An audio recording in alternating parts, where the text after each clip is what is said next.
sa atong nga kinabuhi.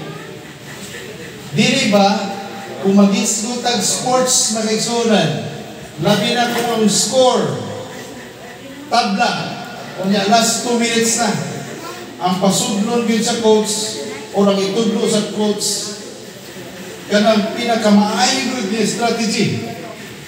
Unya dili ka makakita magigsunan og dula nga bala kayo.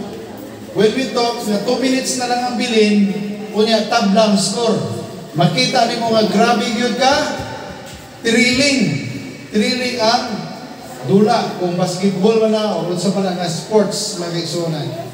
In other words, sa ingon ana nga mindset, hapit na mahuman ang oras, hapit na mahuman ang dula.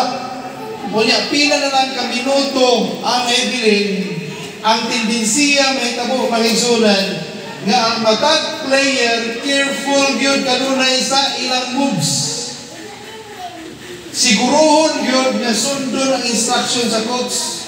Kung kinsay dipinsahan, asa dapit mulusot, asa dapit makatira o guban pa, situit magigsunan nga masyat gyud or successful gyud ang plano aron makadaog. Dili unsaon pagdaog ang atong isgutan dinhi magigsunan. Ang gusto na ko i-present karon ni gabi magigsunan, samtang kita na malandong sa patayong lawas ni Tatay Bulong. Gusto na kong ipaabot magigsunan nga ang mindset untana sa matag Kristohanon karon ingon ani, hapit na mubalik ang Ginoo, dapat mo kung sa player pa mo lihok ta sa insakto nga lihok. Buot pasabot magigsunan, alerto ta, magbantay ta, lihok ta sa maayo nato nga kanang moves magigsunan aron niya kini hinapos nga mga katuigan o adlaw baka sa itong kinabuhi, masiguro gyud nato nga approve kini sa langit magigsunan. Or else kung magpalaw-silaw sita, magpabala-bala ta sa itong kinabuhi, knowing nga mubalik ng Ginoo sa sunod adlaw o sa sunod tuig, ang may tabo magigsunan, mapildi kita sa itong lumba nining kalibutana. Kaya ang gusto nato magigsunan nga mudaog yun ta, amen? Mudaog yun ta. Kung atong tan-awon magigsunan, sa tinanawan sa mga tao daw ang kamatayon o sa kapildiro na pangitabo. But I want to tell you magigsunan, kung ikaw napuno sa sala, kung ikaw napuno sa pagsupak sa balaod sa Ginoo ug naabdan ka sa kamatayon, I want to tell you, dako kay nang kapildihan. Apan kung ikaw matarong atubangan sa Ginoo, kumbati ka sa mabuluhaton, simba, pagtabang sa uban yung mga tao nga nanginahanglan, naabdan ka sa kamatayon, I want to tell you, dili ka na pildi, apan usa ka na kakadaogan. Amen, mga igsoon. Muabot yun ang panahon. Kaya ang atong kaaway ang tinuod makaigsunan, kamatayon ug sala. Mao gini atong away-away karon, no? Sa atong panglawas, magpa-hospital ta kay gusto kang maayo. Mag-exercise ta kay para ma-preserve atong lawas. We want health makaigsunan, or else makabaton ta og balatian, mapildi ta, maluya ta, masakit ta, mamatay ta. Mainugdan magigsunan nga maningkamot kita nga healthy ta. Mukaon tang insakto magigsunan. Apan bisan unsaon pa nato og kaon, bisan unsaon pa nato paghimo aron ma-preserve atong lawas daghang mga tao nga vegetarian pero naligsan og ison. Naligsan magigsunan ka disgrasya. No? Oron sa makha nga mga kahimuan sa kinabuhi magigsunan. No, labi na sa mga disgrasya nga dili nato masulti, makaingon ra gyud gyapon ta nga ang tao wa gyud siguro. But I want to tell you again, mga igsunan, kung ato kinabuhi na invest tanan para sa Ginoo, I want to tell you 1 Corinthians 15 says, no? Nga asa naman ang kamatayon ni balik sa Ginoo, where is the sting? Asa naman kasakit? Okay? Wala na kagularan kay anuman. We all know nga sa pagbalik sa Ginoo, pildihon niya ang kalaban nato, which is death. Mo na yung unang activity. Are you excited with that, mga kaigsunan?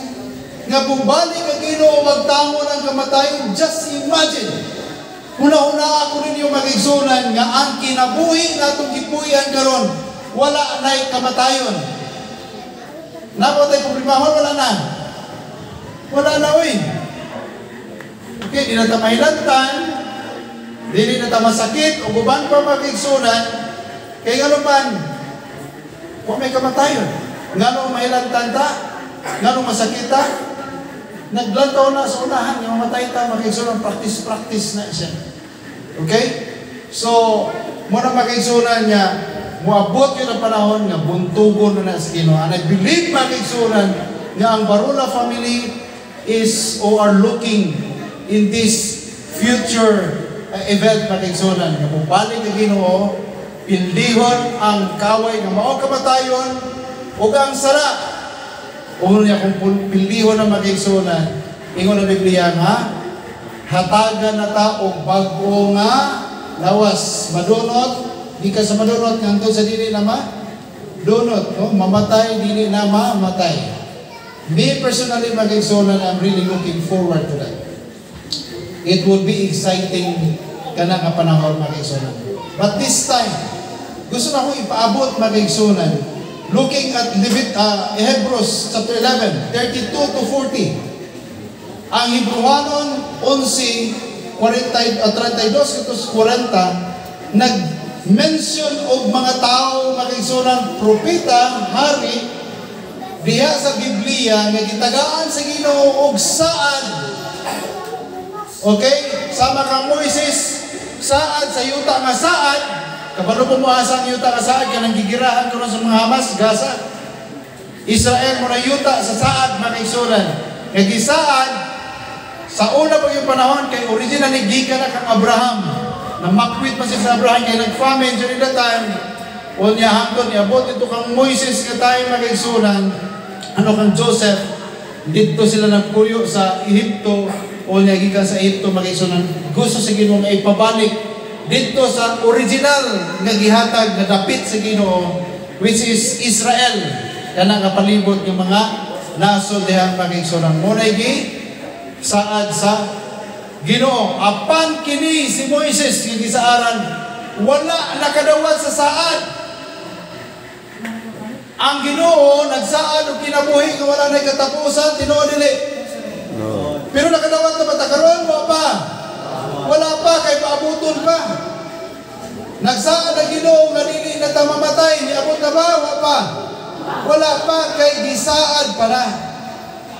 Pero I want to tell you nga kining mga tawhana sama kang David, mga kaigsunan, sama kang Samuel o uban pang mga propeta, gisaaran sa Ginoo nga mudaog sila, gisaaran sa Ginoo nga hatagan og provision, hatagan og kanipay, hatagan og paglaom og kinabuhi wala nay katapusan after all their struggles in life, mga kaigsunan.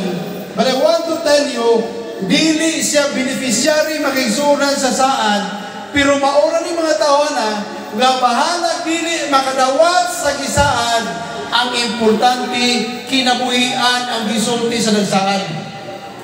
Buot pasabot sa diha ng ikaw na Ginoo nga tukang David nga magtinarong ka, magbinuutan ka, kang Elias nga tukang Samuel o uban pa mga propeta, Jeremias, Isias, mga kaigsunan, gisaaran.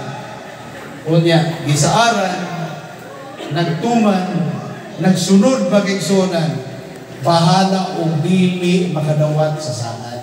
Pero nagunahuna maging sila na makadawat sa saad. Tanaw niyo si Daniel, Shadrach, Meshach ug Abednego. Katong tulo, Shadrach, Meshach, Abednego. Ingon siya nga tukang Nebukadnezar, bahalag patyon minimo, bahalag sunugon minimo, sultihan ta ka, dili gyud nimo simba sa imong Dios. Bahalag dili pa may makadawat og protection sa Ginoo. Dili gyud nimo yukbo sa Dios nga imong gihimo. Kaya ang mong nailan ka ng Diyos nga naa sa langit.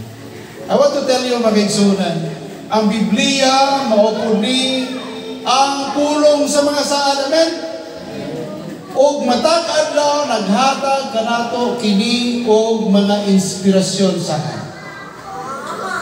mga paglaom